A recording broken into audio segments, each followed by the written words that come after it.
What is up, guys? Dr. Drew here, back on the channel. Today we are here with a new patient. He is a commercial airlines pilot, so he's flying anywhere from 4 to 5 days a week, consistently in the cockpit, traveling, carrying bags, going from hotel to hotel, sleeping in different beds, things like that, which is constantly causing discomfort. First thing we're gonna do here is I'm gonna adjust this hip on the right side. He's gonna pop up, I'm gonna drop just like this.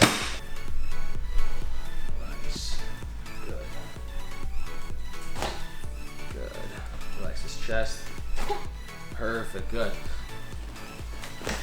Good, if you are lifting or exercising, perfect, good.